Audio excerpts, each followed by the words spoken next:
America రాజకీయాలు రోజుకో మలుపు తిరుగుతున్నాయి. ఓటమిని అంగీకరించకుండా బెట్టు చేసి క్యాపిటల్ భవనంపై దాడికి కారణమయ్యారంటూ ట్రంప్పై ఇంటా బయట విమర్శలు వెల్లువెత్తుతున్నాయి. గతంలో ఎప్పుడూ లేని విధంగా అమెరికా ప్రతిష్టకు మచ్చ తెచ్చేలా వ్యవహరించిన ట్రంప్ను పదవీ కాలానికి ముందే ఇంటికి పంపేందుకు డెమోక్రాట్లు తీవ్రంగా శ్రమిస్తున్నారు. 20కి ముందే వేటు వేసి షాక్ ఇచ్చేందుకు ఎత్తుకు పై ఎత్తు వేస్తున్నారు. దానికోసం అందుబాటులో ఉన్న అన్ని అవకాశాలను పరిశీలిస్తుండడం కలకలం రేపుతోంది. గెట్ అవుట్ ఇదే ఇవాల్టి మ్యాగజైన్ స్టోరీ. అభిశంసన లేదా 25వ సవరణ అమలు, ఈ రెండింటిలో ఏదో ఒక మార్గంలో అమెరికా అధ్యక్షుడిని తొలగించొచ్చు. క్యాపిటల్ భవనంపై దాడి నేపథ్యంలో ట్రంప్ను పదవి నుంచి దించేందుకు తీవ్ర ప్రయత్నాలు జరుగుతున్నాయి. అయితే కొత్త అధ్యక్షుడి ప్రమాణ స్వీకారానికి గడువు సమీపిస్తుండటంతో ట్రంప్ పదవి ఉంటుందా ఊడుతుందా అనేది $1 మిలియన్ ప్రశ్నగా మారింది. ఇంతకీ అమెరికాలో ఏం జరుగుతోంది? అష్ట దిగ్బంధనంలో ట్రంప్ మరోసారి అభిశంసనకు రంగం సిద్ధం. 25వ సవరణపై వైస్ ప్రెసిడెంట్ ఫోకస్. ట్రంప్ మద్దతుదారుల తీరుపై సర్వత్రా ఆగ్రహం. రిపబ్లికన్లలోనూ ట్రంప్పై తీవ్ర వ్యతిరేకత. అమెరికా అధ్యక్షుడు డొనాల్డ్ ట్రంప్ అష్ట దిగ్బంధనంలో చిక్కుకున్నారు. ఓవైపు కొత్త అధ్యక్షుడి ప్రమాణ స్వీకారానికి సమయం దగ్గర పడుతుండగా, మరోవైపు రాజకీయ పరిణామాలు వేగంగా మారిపోతున్నాయి. క్యాపిటల్ భవనంపై ట్రంప్ మద్దతుదారుల దాడితో పరిస్థితులు ఒక్కసారిగా మారిపోయాయి. ఇన్నాళ్లు ఓటమిని అంగీకరించకుండా ఇష్టారాజ్యంగా వ్యవహరించి విధ్వంసానికి కారణమయ్యారనే ఆరోపణలతో ట్రంప్పై అభిశంసన తీర్మానానికి రంగం సిద్ధమైంది. అటు 25వ రాజ్యాంగ సవరణ కింద ట్రంప్ని తొలగించే అంశాన్ని ఉపాధ్యక్షుడు మైక్ పెన్స్ పరిశీలిస్తున్నట్టు తెలుస్తోంది. అధ్యక్షుడిగా ఉంటూ హింసను రెచ్చగొట్టినందుకు ట్రంప్ను వెంటనే తొలగించాలని పెన్స్ పై ఇంటా బయట ఒత్తిడి తీవ్రతరమవుతోంది. ట్రంప్ మద్దతుదారుల తీరుపైన సర్వత్రా ఆగ్రహావేశాలు పెల్లుబుకుతున్నాయి. రిపబ్లికన్ పార్టీలోనూ ట్రంప్పై వ్యతిరేకత రోజురోజుకు పెరిగిపోతోంది. ఈ పరిణామాలను ముందే ఊహించిన ట్రంప్ స్వీయ క్షమాభిక్ష గురించి ఆలోచిస్తున్నట్టు అమెరికన్ మీడియా పేర్కొనడంతో ప్రపంచవ్యాప్తంగా అందరి దృష్టి అమెరికాపైనే పడింది. గత నవంబర్లో జరిగిన అమెరికా అధ్యక్ష ఎన్నికల్లో 306-232 తేడాతో ట్రంప్ ఓటమి పాలయ్యారు. అందరి అంచనాలను తలకిందులు చేస్తూ ఆయన ప్రత్యర్థి జో బైడెన్ రికార్డు స్థాయిలో విజయం సాధించారు. తొలి నుంచి గెలుపుపై ధీమాగా ఉన్న ట్రంప్ ఆ ఓటమిని జీర్ణించుకోలేకపోయారు. దానికి తోడు ఎన్నికల్లో అక్రమాలు జరిగాయంటూ ఫలితాలను సవాల్ చేస్తూ రిపబ్లికన్ పార్టీ అభ్యర్థులు దాఖలు చేసిన అనేక పిటిషన్లను స్థానిక కోర్టులు కొట్టేశాయి. అయినా ట్రంప్ తన వైఖరి మార్చుకోలేదు. ఎన్నికల్లో అక్రమాలు జరిగాయంటూ రకరకాల కుట్రలకు తెరదీశారు. పారదర్శకంగా ఎన్నికలు జరిగితే తానే విజయం సాధించేవాడినంటూ జో బైడెన్ గెలుపును తక్కువ చేసే యత్నం చేశారు. అంతటితో ఆగకుండా జో బైడెన్ గెలుపును పార్లమెంట్లో అధికారికంగా ప్రకటించే ఉపాధ్యక్షుడు మైక్ పెన్స్ ను సైతం ప్రభావితం చేయాలని ప్రయత్నించి విఫలమయ్యారు. ఇక చేసేదేం లేక తన మద్దతుదారులతో విధ్వంసానికి వ్యూహరచన చేశారనే ఆరోపణలు వినిపిస్తున్నాయి. క్యాపిటల్ భవనంపై దాడి ఘటనను దానికి నిదర్శనంగా చెప్తున్నారు. గతంలో ఎప్పుడూ లేని విధంగా వేలాది మంది ఆందోళనకారులు క్యాపిటల్ భవనంపై దాడి చేసి విధ్వంసం సృష్టించడాన్ని అంతా తప్పుబడుతున్నారు. ఈ విషయంలో డెమోక్రటిక్ పార్టీకి చెందిన స్పీకర్ నాన్సీ పెలోసి కఠినంగా వ్యవహరిస్తున్నారు. ఓవైపు 25వ సవరణ అమలు అంశాన్ని పరిశీలించాలని ఉపాధ్యక్షుడు మైక్ పెన్స్ ని కోరుతూనే, మరోవైపు ట్రంప్ అభిశంసనకు రంగం సిద్ధం చేస్తున్నారు.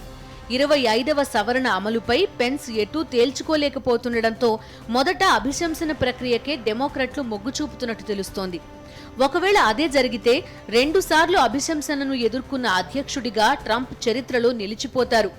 2019లో తొలిసారి ట్రంప్పై ప్రతినిధుల సభలో అభిశంసన తీర్మానం తీసుకొచ్చారు. జో బైడెన్, ఆయన కుమారుడు హంటర్ పెట్టుబడులపై దర్యాప్తు జరపాలంటూ ఉక్రెయిన్పై ఒత్తిడి తెచ్చారని అప్పట్లో దిగువ సభలో తీర్మానం ప్రవేశపెట్టారు. డెమోక్రట్ల బలం ఎక్కువగా ఉండడంతో అక్కడ అభిశంసన నెగ్గింది. అయితే 2020 ఫిబ్రవరిలో రిపబ్లికన్లకు ఆధిపత్యం ఉన్న సెనేట్లో అభిశంసన తీర్మానం వీగిపోవడంతో ట్రంప్ ఊపిరి పీల్చుకున్నారు. అమెరికా అధ్యక్షుడిని తొలగించే అభిశంసన ప్రక్రియ 2 దశల్లో జరుగుతుంది. దేశద్రోహం, అవినీతి, తీవ్రమైన తప్పులు, నేరాలు చేసినట్టు తేలితే అధ్యక్షుడిని పదవి నుంచి తొలగించవచ్చని రాజ్యాంగం చెబుతోంది. ఇందులో ఏదైనా ఒక ఆరోపణ వచ్చినప్పుడు తొలుత ప్రతినిధుల సభలో అభిశంసన ప్రక్రియ ప్రారంభిస్తారు. అక్కడ అభిశంసనకు ఆమోదం లభిస్తే రెండో దశలో సెనేట్లో విచారణ జరిపి ఓటింగ్ నిర్వహిస్తారు. అక్కడ 2/3 మంది అభిశంసనకు మద్దతిస్తే అధ్యక్షుడు పదవి కోల్పోతారు. ఒకవేళ అధ్యక్షుడు పదవి కోల్పోతే ఉపాధ్యక్షుడు ఆ స్థానాన్ని భర్తీ చేస్తారు. గతంలో ట్రంప్ పై ప్రతినిధుల సభలో అభిశంసన తీర్మానం నెగ్గి సెనేట్లో వీగిపోయినా ఈసారి ఏం జరుగుతుందనేది ఆసక్తికరంగా మారింది. వరుసగా రెండోసారి అధ్యక్షుడిగా ఎన్నిక కావాలనే ఉద్దేశంతో ట్రంప్ అనేక కుట్రలకు తెరదీశారు. ఫలితాలను అంగీకరించేది లేదంటూ భీష్మించుకు కూర్చోవడంతో ట్రంప్ మద్దతుదారులు ఏకంగా క్యాపిటల్ భవనంపై దాడికి తెగబడ్డారు. ఈ చర్య ట్రంప్ ప్రతిష్టను మరింత దిగజార్చింది.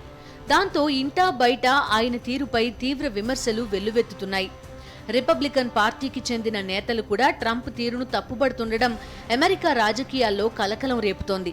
ప్రస్తుత పరిస్థితుల్లో సెనెట్లో కూడా ట్రంప్ పై అభిశంసన నెగ్గే అవకాశం లేకపోలేదనే అభిప్రాయం స్థానికంగా వ్యక్తమవుతోంది. ప్రతినిధుల సభలో 435 మంది సభ్యులకు గాను డెమోక్రట్లకు 235 మంది ఉన్నప్పటికీ సెనేట్లో రిపబ్లికన్లకే మెజారిటీ ఉంది. సెనేట్లో ఉండే 100 మంది సభ్యుల్లో 53 మంది రిపబ్లిక్ సభ్యులే. అంటే ట్రంప్ను అధ్యక్ష పదవి నుంచి తప్పించాలంటే సెనేట్లో ఆయనకు వ్యతిరేకంగా 67 మంది ఓటేయాలి. సెనేట్లో రిపబ్లికన్లు ఎక్కువగా ఉండడం వల్ల గతంలో ట్రంప్కు ఊరట లభించినా పార్టీ పరువు గంగలో కలిపిన కారణంగా ఈసారి సొంత పార్టీ సభ్యులు కూడా మద్దతివ్వకపోవచ్చని రాజకీయ పండితులు అంచనా వేస్తున్నారు. అదే జరిగితే అత్యంత అవమానకరంగా ట్రంప్ పదవి నుంచి దిగిపోవలసి వస్తుంది. అయితే అదంత ఈజీ కాకపోయినా ఇప్పుడున్న పరిస్థితుల్లో ఏమైనా జరగొచ్చంటున్నారు. అధ్యక్షుడిని తొలగించేందుకు అభిశంసన ప్రక్రియ ఉన్నా అమెరికా చరిత్రలో ఇప్పటి వరకు ఎవరూ పదవి కోల్పోలేదు. వాటర్ గేట్ కుంభకోణం సమయంలో రిచర్డ్ నిక్సన్ పై తీవ్రమైన ఆరోపణలొచ్చాయి. అయితే ఆ కేసు అభిశంసన దశకు చేరుకోక ముందే ఆయనే స్వయంగా తన పదవికి రాజీనామా చేశారు. 1998లో ప్రతినిధుల సభలో రిపబ్లికన్లకు మెజారిటీ సభ్యులు ఉండడంతో అప్పటి అధ్యక్షుడు బిల్ క్లింటన్, 1868లో ఆండ్రూ జాన్సన్ దిగువ సభలో అభిశంసనకు గురైనా సెనేట్లో ప్రత్యర్థులకు మెజారిటీ లేకపోవడంతో నిర్దోషులుగా బయటపడ్డారు. ట్రంప్ కూడా ఒకసారి అభిశంసనను తప్పించుకున్నారు. కానీ తాజా పరిణామాల నేపథ్యంలో ఈసారి 2 సభల్లో అభిశంసన ఖాయమనే అభిప్రాయం సర్వత్రా వ్యక్తమవుతోంది. సాధారణంగా అమెరికా అధ్యక్షుడిని తొలగించేందుకు 2 మార్గాలుంటాయి. అందులో ఒకటి అభిశంసన తీర్మానమైతే రెండోది 25వ సవరణ అధికారం.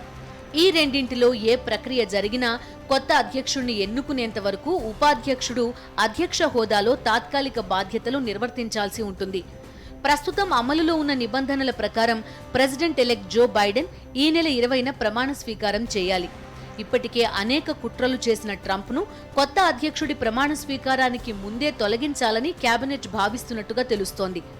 అప్పటి వరకు ట్రంప్ అధ్యక్షుడిగా కొనసాగితే ఇంకేం చేస్తారోననే అనుమానాలు ఇప్పటికే వ్యక్తమవుతుండడం కలకలం రేపుతోంది. 1963లో నాటి అధ్యక్షుడు జాన్ ఎఫ్ కెనడీ హత్య తర్వాత అమెరికా రాజ్యాంగంలో 25వ సవరణ తీసుకొచ్చారు. అధ్యక్షుడు తన విధులను సక్రమంగా నిర్వర్తించకుండా పదవిని స్వచ్ఛందంగా వీడేందుకు ఒప్పుకోని పరిస్థితుల్లో ఈ సవరణ అమల్లోకి వస్తుంది. ఇలాంటి పరిస్థితుల్లో ఉపాధ్యక్షుడు, కేబినెట్ కలిసి అధ్యక్షుడిని తొలగించే అధికారం ఉంటుంది. అధ్యక్షుడు తన విధులను సక్రమంగా నిర్వర్తించే స్థితిలో లేరంటూ ఉపాధ్యక్షుడు, మెజారిటీ కేబినెట్ నిర్ణయిస్తే ఆయనను పదవి నుంచి తప్పించే వీలుంటుంది. ఇప్పటికే ట్రంప్ అభిశంసనకు రంగం సిద్ధమైన 25వ సవరణ అమలు చేయడమే ఈజీ అని ఆయన వ్యతిరేకులు అంటున్నారు. ఇటు ప్రతినిధుల సభ, అటు సెనేట్ ఆమోదం పొందితేనే అధ్యక్షుడి అభిశంసన జరుగుతుంది. 2 సభల ఆమోదం పొందడానికి చాలా సమయం పడుతుంది. అదే 25వ సవరణ అమలు చేయడానికి అంత సమయం అవసరం లేదు. ఇప్పుడున్న పరిస్థితుల్లో 25వ సవరణనే బెటర్ అని ఉభయ సభల సభ్యులు అభిప్రాయపడుతున్నారు. కానీ ఉపాధ్యక్షుడు పెన్స్ నాంచివేత ధోరణి అవలంబిస్తుండడం సర్వత్రా చర్చనీయాంశమైంది. వాస్తవానికి క్యాపిటల్ భవనంపై దాడి ఘటనను పెన్స్ కూడా ఖండించారు. ట్రంప్ ఎన్ని రకాల ప్రలోభాలకు గురిచేసినా వాటికి లొంగకుండా రాజ్యాంగబద్ధంగా వ్యవహరించి షాక్ ఇచ్చారు. అప్పటి నుంచి పెన్స్తో ట్రంప్ మాట్లాడలేదు. పైగా కొత్త అధ్యక్షుడి ప్రమాణ స్వీకారానికి హాజరు కాబోనని ట్రంప్ ప్రకటించినా తాను హాజరవుతానని పెన్స్ ప్రకటించారు. ఇలా ఇద్దరి మధ్య ఇప్పటికే దూరం పెరిగిపోయింది. అయినా 25వ సవరణ అమలు విషయంలో పెన్స్ ఆచితూచి అడుగులేస్తున్నట్టు తెలుస్తోంది. ఒకవేళ అధ్యక్ష పదవి నుంచి తొలగిస్తే ట్రంప్ మరింత రెచ్చిపోయి తన మద్దతుదారులను రెచ్చగొట్టే అవకాశం లేకపోలేదని అంటున్నారు. అదే జరిగితే ప్రజల్లో మరింత విభజన వచ్చి దేశ ప్రతిష్ట ఇంకా దిగజారే ప్రమాదం ఉందని ఆయన భావిస్తున్నారట. ఈ పరిణామాలన్నీ గమనిస్తే ట్రంప్ పూర్తికాలం పదవిలో కొనసాగేది అనుమానమేననే అభిప్రాయం కలుగుతోంది. దానికి తోడు క్యాపిటల్ భవనంపై దాడికి ట్రంపే కారణమని అమెరికా మీడియా తీవ్రంగా విమర్శిస్తోంది. దేశానికి ఆయన ఒక పెద్ద బెడద అని, అధ్యక్ష పదవిలో కొనసాగడానికి అనర్హుడంటూ తక్షణం తొలగించాలని పట్టుబడుతోంది.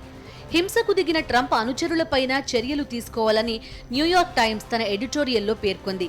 దాడికి పూర్తిగా బాధ్యత ట్రంప్దేనని వాషింగ్టన్ పోస్ట్ ప్రకటించింది. అలాగే సోషల్ మీడియా సంస్థలు కూడా ట్రంప్ తీరుపై ఇప్పటికే కన్నెర్రజేశాయి. ట్రంప్ ఖాతాను శాశ్వతంగా సస్పెండ్ చేస్తున్నట్టు ట్విట్టర్ ప్రకటించింది. క్యాపిటల్ భవనంపై హింసాత్మక దాడులను ప్రోత్సహించే విధంగా ట్వీట్స్ చేసినందుకు ఈ మేరకు నిర్ణయం తీసుకోవాల్సి వచ్చిందని వివరణ కూడా ఇచ్చింది. కొత్త అధ్యక్షుడి ప్రమాణ స్వీకారం వరకు ట్రంప్ ఖాతాలను వాడుకోవడానికి వీల్లేదని ఫేస్బుక్, ఇన్స్టాగ్రామ్ ఆంక్షలు పెట్టాయి. స్నాప్చాట్, రెడిట్, షోపిఫై కూడా అదే పని చేయడం అమెరికాలో చర్చనీయాంశమైంది. మొత్తానికి అధికారం చివరి రోజుల్లో ట్రంప్ పరిస్థితి అడకత్తెరలో పోకచెక్కలా మారిందనే అభిప్రాయం సర్వత్రా వ్యక్తమవుతోంది. ఓటమిని అంగీకరించి అధికార మార్పిడికి సహకరించాల్సింది పోయి బెట్టు చేయడం ద్వారా తీవ్ర అప్రతిష్ట మూటగట్టుకున్నారు. పైగా క్యాపిటల్ భవనంపై దాడి ఘటనతో అమెరికాకు మాయని మచ్చ తెచ్చారు. అందుకే ఆయన్ను అధ్యక్ష పదవి నుంచి తొలగించాల్సిందేననే డిమాండ్ ఊపందుకున్నట్టు భావిస్తున్నారు. కొత్త అధ్యక్షుడి ప్రమాణ స్వీకారానికి గడువు సమీపిస్తుండటంతో రానున్న రోజుల్లో ఏం జరుగుతుందనేది క్షణక్షణం ఉత్కంఠ రేపుతోంది. గద్దె దిగక తప్పదని ముందే గ్రహించిన ట్రంప్ దీపం ఉండగానే ఇల్లు చక్కబెట్టుకునే ప్రయత్నాలు చేస్తున్నారు. అధ్యక్షుడికి ఉండే విశేష అధికారాలను స్వీయ ప్రయోజనాల కోసం వాడుకోవాలని స్కెచ్ రెడీ చేసుకుంటున్నారు. తన తప్పులపై కొత్త ప్రభుత్వం దర్యాప్తు చేయకుండా స్వీయ క్షమాభిక్షకు ప్రయత్నిస్తుండడంపై విమర్శలు వెల్లువెత్తుతున్నాయి. 2016లో ట్రంప్ అమెరికా అధ్యక్షుడిగా ఎన్నిక కావడమే ఒక సంచలనం. ఆ ఎన్నికల్లో డెమోక్రటిక్ పార్టీ అభ్యర్థి మాజీ అధ్యక్షుడు బిల్ క్లింటన్ సతీమణి హిలరీ క్లింటన్ గెలుస్తుందని సర్వేలన్నీ అంచనా వేశాయి. కానీ అందరి అంచనాలను తలకిందులు చేస్తూ ట్రంప్ అమెరికా అధ్యక్షుడయ్యారు.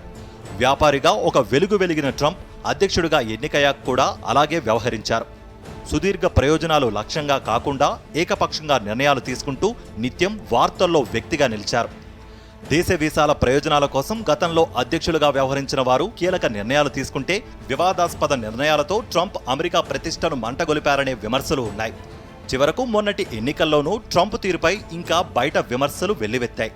ఎన్నికలకు ముందు నుంచే ఓటింగ్ ప్రక్రియపై అనుమానాలు వ్యక్తం చేయడం, తీరా ఫలితాలు వచ్చాక అక్రమాలు జరిగాయని వాదించడంపై విస్మయం వ్యక్తమైంది. ఇవన్నీ ఒక ఎత్తైతే క్యాపిటల్ హిల్పై ట్రంప్ మద్దతుదారుల దాడి ఘటన ప్రజాస్వామ్యానికే మాయని మచ్చలా మారింది. ట్రంప్ ఎన్ని అడ్డమైన వేషాలేసినా జో బైడెన్, కమలా హ్యారిస్ విజయాన్ని అమెరికా కాంగ్రెస్ ధృవీకరించింది. నవంబర్ 3న జరిగిన అధ్యక్ష ఎన్నికల్లో వీరిద్దరూ గెలిచినట్టు వెల్లడించింది.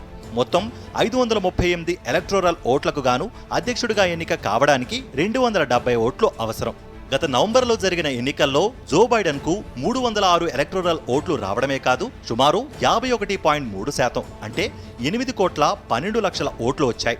ట్రంప్కు కేవలం 232 ఓట్లే వచ్చినా ఓటమిని అంగీకరించకపోవడంతో 2 నెలల సందిగ్ధం కొనసాగింది. తాజాగా ఎలక్టోరల్ కాలేజీ ఓట్లను యుఎస్ కాంగ్రెస్ ధృవీకరించడంతో జో బైడెన్ ఎన్నిక అధికారమైంది. అమెరికా 46వ అధ్యక్షుడిగా ఈ నెల 20 ప్రమాణ స్వీకారం చేసేందుకు లైన్ క్లియర్ అయింది. జో బైడెన్ గెలుపును అమెరికా పార్లమెంట్ ధృవీకరించిన కాసేపటికే తదుపరి అధ్యక్షుడిగా బైడెన్కు అధికారం అప్పగిస్తానని ట్రంప్ ప్రకటించిన ఫలితాలను అనుమానించడాన్ని అంతా తప్పుబడుతున్నారు. తన దుందుడుకు చర్యల ద్వారా అమెరికా చరిత్రలో ఎప్పుడూ లేని విధంగా ట్రంప్ తీవ్ర వివాదాస్పదమయ్యారు. పైగా మూర్ఖంగా వ్యవహరించి అతిపెద్ద ప్రాచీన ప్రజాస్వామ్య దేశం పరువు తీశారనే అభిప్రాయం సర్వత్రా వ్యక్తమవుతోంది. అందుకే సగటు అమెరికన్లందరూ ట్రంప్ తీరుపై ఆగ్రహంగా ఉన్నట్టు భావిస్తున్నారు. అమెరికా ఫస్ట్ అంటూ అధికారంలోకి వచ్చిన ట్రంప్ 4 ఏళ్లలో అనేక వివాదాస్పద నిర్ణయాలు తీసుకున్నారు. ఎన్నికలకు ముందే ఓటమిని ఊహించి, ఎన్నికల తరువాత ఓటమిని అంగీకరించకుండా బెట్టు చేసి అగ్రరాజ్యం పరువు తీశారు. చివరకు క్యాపిటల్ భవనంపై దాడి ఘటనలో ఉద్రిక్తతలు తలెత్తడంతో ఓటమిని అంగీకరించి జో బైడెన్ ఎన్నికకు లైన్ క్లియర్ చేయడంతో అమెరికా ఎన్నికలపై ఏర్పడ్డ అనుమానాలకు తెరపడింది. కానీ ట్రంప్ తీరు అమెరికా ప్రతిష్టకు తీవ్ర విఘాతం కలిగించింది. అందుకే ఆయన్ను పదవి నుంచి దించాలనే డిమాండ్ తెరపైకి వచ్చింది. ఈ పరిణామాల నేపథ్యంలో ట్రంప్ అలర్ట్ అయ్యారు. ఒకవేళ అర్ధాంతరంగా పదవి నుంచి దిగిపోవాల్సి వస్తే అధ్యక్షునికి ఉండే విశేష అధికారాలను స్వీయ ప్రయోజనాల కోసం ఉపయోగించుకోవాలని చూస్తున్నట్టు తెలుస్తోంది. తన తప్పిదాలపై కొత్త ప్రభుత్వం దర్యాప్తు చేయకుండా ఎత్తుగడ వేస్తున్నారు. సాధారణంగా అమెరికా అధ్యక్షులు తప్పు చేసిన తమ స్నేహితులు, పార్టీ నాయకులను కాపాడేందుకు క్షమాభిక్ష పెడుతుంటారు. గతంలో అధ్యక్షుడిగా పనిచేసిన రిచర్డ్ నిక్సన్ ఒకరే తాను చేసిన తప్పిదాలకు క్షమాభిక్ష పొందారు. వాటర్ గేట్ కుంభకోణం కారణంగా పదవి నుంచి దిగిపోవడంతో ఉపాధ్యక్షుడు గెరాల్డ్ ఫోర్డ్ అధ్యక్షుడయ్యారు. నిక్సన్ చేసిన తప్పులన్నింటినీ క్షమించారు. దాంతో తదనంతరం జరిగిన అధ్యక్ష ఎన్నికల్లో ఫోర్డ్ పోటీ చేసిన ఓటర్లు తిరస్కరించారు. రిచర్డ్ నిక్సన్ తరహాలోనే ట్రంప్ కూడా స్వీయ క్షమాభిక్షకు ప్రయత్నిస్తున్నట్టు తెలుస్తోంది. అధికారంలో ఉన్న సమయంలో ట్రంప్ పూర్తి ఏకపక్షంగా వ్యవహరించడమే కాకుండా తన ప్రత్యర్థిగా పోటీ చేసిన జో బైడెన్ను అనేక రకాలుగా వేధించారు. ఒక దశలో ఉక్రెయిన్పై ఒత్తిడి తీసుకొచ్చి ఆయన కుమారుడు కంపెనీల పెట్టుబడులపై విచారణ జరిపించాలని చూశారు. కానీ ఆ ఎత్తుగడ ఫలించలేదు. ఆ తర్వాత ఎన్నికల్లోనూ అనేక కుట్రలకు తెరలేపారు. అలాగే ఆయన కుమార్తె ఇవాంకా, అల్లుడు జెరార్డ్ కుష్నర్, కుమారుడు ఎరిక్, డొనాల్డ్ ట్రంప్ జూనియర్, వ్యక్తిగత న్యాయవాది రూడీ గియులియానీపై అనేక ఆరోపణలొచ్చాయి. తాను అధికారంలోకి రాగానే ట్రంప్ తీసుకున్న నిర్ణయాలన్నింటినీ క్షమించడమే కాకుండా అధికార దుర్వినియోగంపై విచారణ జరుపుతామని జో బైడెన్ ఇటీవలే ప్రకటించారు. దాంతో తనతో పాటు తన కుటుంబ సభ్యులు, స్నేహితులకు క్షమాభిక్ష ఇవ్వాలని ట్రంప్ భావిస్తున్నట్టు తెలుస్తోంది. దుందుడుకు చర్యలు, వివాదాస్పద నిర్ణయాలతో ఇంకొంతకాలం నెట్టుకొచ్చిన ట్రంప్ తాజాగా కొత్త అధ్యక్షుడి ప్రమాణ స్వీకారానికి హాజరు కాబోనని ప్రకటించడంపై విస్మయం వ్యక్తమవుతోంది. అమెరికాలో ప్రతి 4 ఏళ్లకోసారి అధికార మార్పిడి జరుగుతుంది. కొత్త అధ్యక్షుడి ప్రమాణ స్వీకారానికి పాత అధ్యక్షుడు రావడం సాంప్రదాయంగా జరుగుతోంది. కానీ ఆ సాంప్రదాయానికి ట్రంప్ గండి కొట్టేశారు. బైడెన్ ప్రమాణ స్వీకారానికి హాజరు కాబోనంటూ బహిరంగంగా ప్రకటించి విమర్శలు పాలయ్యారు. కానీ ఉపాధ్యక్షుడు మైక్ పెన్స్ తాను హాజరవుతానని ప్రకటించి గౌరవం కాపాడుకున్నారు. అమెరికా చరిత్రలో ఏ అధ్యక్షుడు వ్యవహరించని రీతిలో ట్రంప్ వ్యవహరించి వ్యక్తిగతంగా తీవ్ర అప్రదిష్ట తెచ్చుకున్నారు. అమెరికా పరువును కూడా మంటగలిపారు. అందుకే ఆయన్ని పదవీచ్యుణ్ణి చేయాలని చట్టసభల సభ్యులు పట్టుబడుతున్నట్లు రాజకీయ పండితులు విశ్లేషిస్తున్నారు. సాధారణంగా అమెరికా అధ్యక్షుడి పదవీకాలం 4 ఏళ్లుంటుంది. ఒక వ్యక్తి 2 కంటే ఎక్కువసార్లు అధ్యక్షుడిగా ఎన్నిక కావడానికి అక్కడ రాజ్యాంగం అంగీకరించదు. గత 25 ఏళ్లలో 3 అధ్యక్షులు వరుసగా 2 సార్లు ఎన్నికయ్యారు. Bill Clinton, junior Bush, Barack Obama 1993 నుంచి 2017 జనవరి వరకు అధికారంలో ఉన్నారు. తాజాగా ఆ సెంటిమెంట్ రిపీట్ చేయాలనుకుని ట్రంప్ బోర్లా పడ్డారు. వరుసగా 2వ అధ్యక్షుడిగా ఎన్నికయ్యేందుకు ఏ ఒక్క అవకాశాన్ని వీడకుండా ట్రంప్ చేసిన ప్రయత్నం ఆ దేశ చరిత్రలో ఎవరూ ఊహించని పరిణామానికి దారితీసింది. అయినా ట్రంప్లో ప్రాయశ్చిత్తం కనిపించడం లేదు. పైగా 2024లో మళ్లీ తాను పోటీ చేస్తానని పరోక్షంగా సంకేతాలిస్తున్నారు. దాంతో పనిలో పనిగా ట్రంప్ 2వ పోటీ చేయకుండా ఉండేలా డెమోక్రాట్లు పావులు కదుపుతూ ఉండడం అమెరికాలో చర్చనీయాంశమైంది. అమెరికా ఫస్ట్ అంటూ అధికారంలోకి వచ్చిన ట్రంప్ తన చర్యల ద్వారా ప్రాచీన ప్రజాస్వామ్య దేశం పరువు తీశారనే అభిప్రాయం సర్వత్రా వ్యక్తమవుతోంది. అందుకే ఆయనపై డెమోక్రాట్లు కత్తులు నూరుతున్నారు. రిపబ్లికన్లు సైతం వారికి మద్దతిస్తూ ఉండడంతో ట్రంప్ భవిష్యత్పై నీలి నీడలు కమ్ముకున్నాయి. అనుకున్నది అనుకున్నట్లు జరిగితే 20కి ముందే అవమానకర రీతిలో పదవి నుంచి దిగిపోవడం ఖాయంగా కనిపిస్తోంది.